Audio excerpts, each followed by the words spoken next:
Hey, hello everyone. So this is like I'm going to talk about learning framework for distribution-based game-theoretic solution concepts.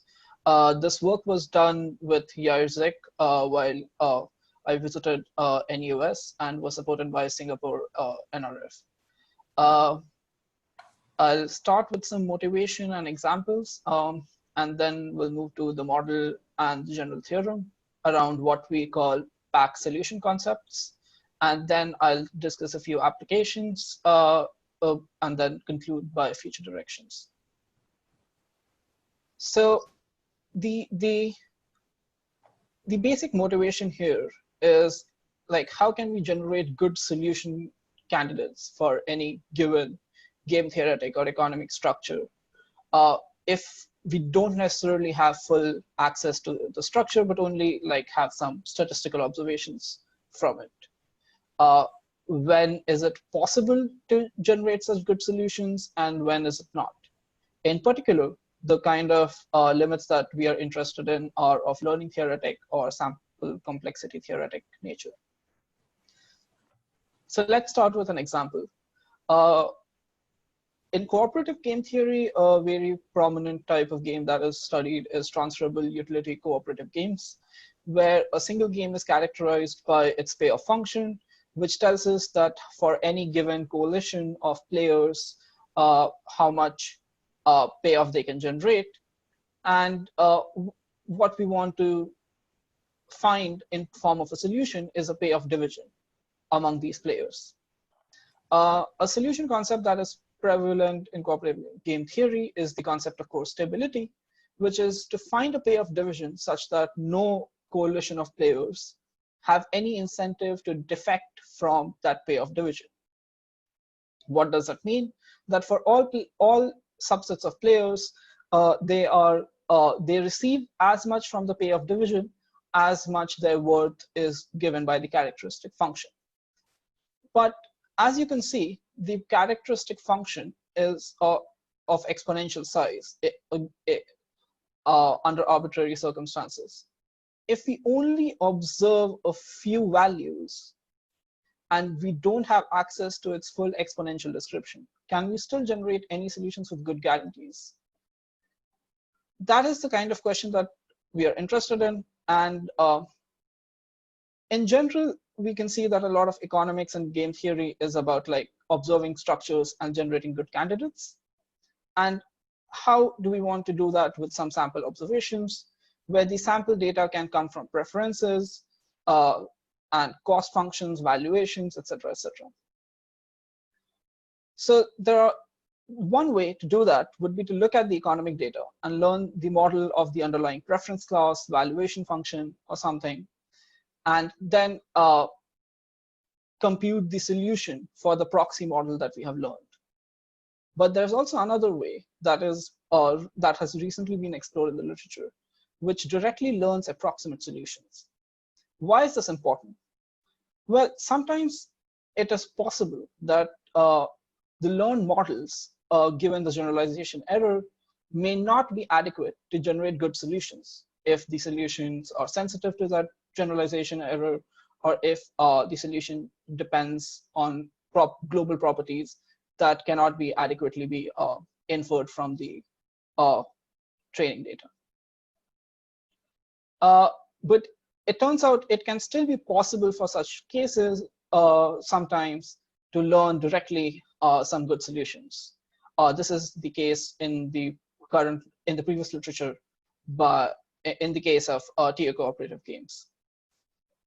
It could also be possible that in some domains, it may not be possible to learn the models of the underlying game, but it could still be possible to learn approximate solutions directly. However, it can also happen that in some cases, learning the proxy model is effectively the most efficient way to do this. And in trying to understand the differences of when a particular case happens and when the other case happens is what motivated this research. We build our model using the classical PAC learning model from learning theory, which basically assumes that training data comes from some IID sample from some hidden distribution. So you have x1, y1, x2, y2, so on and so forth, and you get a bunch of training data, which is labeled by some hidden function. And you want to learn a hypothesis such that for any new point that you may observe, the hypothesis actually matches the hidden underlying function. Of course, you can't always do that, so we try to do this approximately always. That is the probability that this doesn't happen. We would try to bound it within some epsilon. And again, there could be some bad sample, some bad training sample, in which case we want to do this in more than 1 minus delta, with greater than 1 minus delta likelihood, which is the confidence parameter. And then the question emerges if we can do this in terms of polynomially many samples, in terms of 1 by epsilon, 1 by delta, and the problem size. That is in terms of the approximation parameter and the confidence parameter and the problem size. And in learning theory literature, there are multiple ways in which such learnability criteria has been explored, including VC dimension, Natarajan dimension, etc. So we come back to the transferable utility cooperative games, and if we claim that we observe some coalition of players along with the respective payoffs, where the payoffs come from some unknown function, and we want to find a payoff division. But instead of saying that for all samples, for all subsets, it should not be possible to defect, we say that what if we can guarantee that for the likelihood of finding a coalition that would want to defect is less than epsilon. Prior literature proved that this is possible even if the cooperative game itself is not learnable, which motivates why it might be useful to think about PAC solution concepts, since in some cases, even if you cannot learn the game, you could still get some good solutions. Let's come to another example. Here, what we observe are item bundles. So you have different item bundles, and what you observe are n players' valuations for those bundles. And the underlying utility function or the valuation function comes from some unknown class, and we want to find an allocation of the items to the players along with the price vector, such that every player gets allocated something on its demand frontier. Since we cannot obviously guarantee a perfect demand frontier, what we want is that it is at most epsilon away from the demand frontier. That is, the likelihood of finding another item bundle that it would prefer more than its allocated bundle is less than epsilon. So let's come to now towards general theory by observing these two examples. So there's an input space. For example, the set of all coalitions in cooperative games, or the set of all bundles in markets. There's a label space which tells us in both the cases is some real valued or real vector valued labels on the inputs. And there's some space of functions, which in both the cases correspond to the underlying space of games that we are considering. For instance, in markets, we could talk about only linear preferences or convex valuation functions, etc. And there's a solution space in cooperative game, that's the payoff function, payoff division, and in markets is the allocation and price tuple. And there's a local loss function. Observe that unlike the classical PAC learning literature, here this function space and solution space are separate. On this basis, we build the general model of PAC solution concepts, where we have observations coming from an unknown game structure, and we want to find a solution such that the local loss is less than epsilon with a greater probability than 1 minus delta over training samples. We introduced the concept of solution dimension inspired by VC theory that basically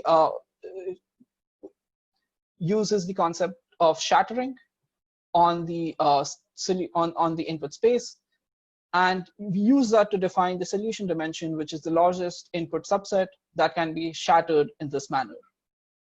Here, shattering is given by a subset C of the input space is said to be shattered if for all binary strings over C, there exists a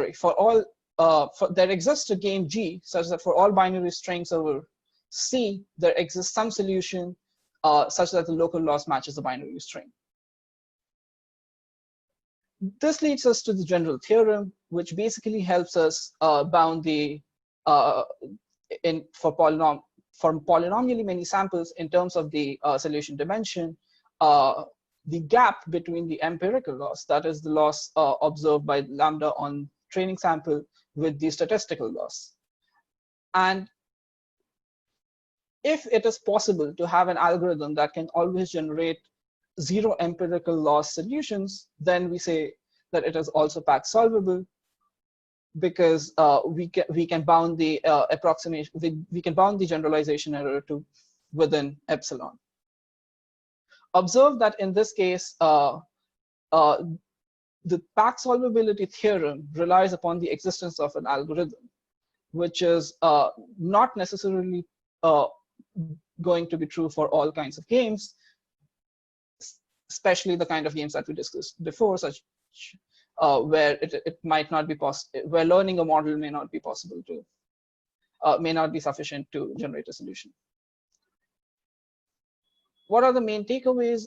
We recover previous results from prior literature, especially for TU cooperative games and hedonic games, and a few others.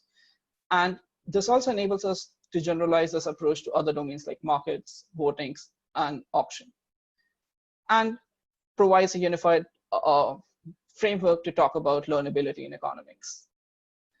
For TU cooperative games, we proved that the solution dimension is linear in the number of players. Similarly, for hedonic games, which is a class of cooperative games where we need to find a coalitional structure such that players would not prefer to defect from the coalitional structure. We also proved that the solution dimension is linear in the number of players. Therefore, we recover therefore we show that the non-learnability results in prior literature reduces to the non-existence of consistent algorithms. For markets, we show that the solution dimension is polynomial in the number of goods and players, and we prove the existence of such PAC solutions for Fisher markets and exchange economies, which are budget constrained and endowment markets respectively, using topological fixed point theorems. Finally, for voting, we consider a model where we sample candidates' IID from some distribution and observe partial rankings over them from given some unknown underlying voter ranking. And we need to select a candidate C star such that we want to make some estimations over what kind of what we want to make estimations on for any given new candidate. Would it defeat our selected candidate or not? And we want to make some guarantees about it. We prove that the solution dimension for acyclic majority graphs is 1. And we also prove for non-acyclic structures, we bound the solution dimension in terms of the structure of the graph, which allows us to use the uniform convergence result to prove bounds on the generalization error in terms of the empirical error. This approach can also be applied to further examples, further domains studied in the literature, such as function maxima and auction prices, and a few others. So what next?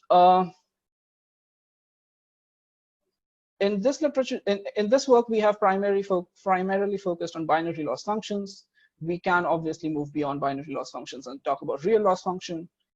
Also, our results for markets only talk about existence theorems or PAC solution concepts. The problem of finding constructive algorithms remains open. Also, dimension-based approaches are usually good for proving distribution agnostic bounds, since all of our results are agnostic of the underlying distribution from which the training sample comes. However, these bounds could be loose if the real-world distribution that you're encountering comes from a special class for which better bounds could be possible. Using distribution-specific complexity theory could be another step.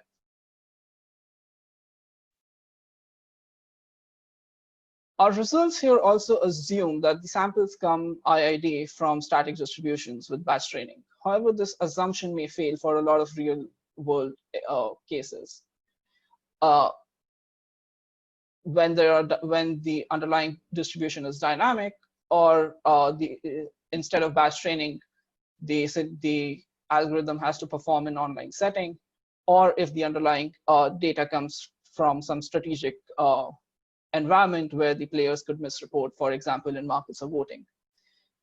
Extending this work to those domains is also another area of future research. And finally, this work is a theoretical step in building a learning theory that separates the global structure from the local laws. It is interesting to see how this can be extended further, and by separating the global structure from the solution concept in a way so as to talk about solution concepts that depend more on the global structure, for example, NV freeness or Nash equilibria. So that's it. Yeah.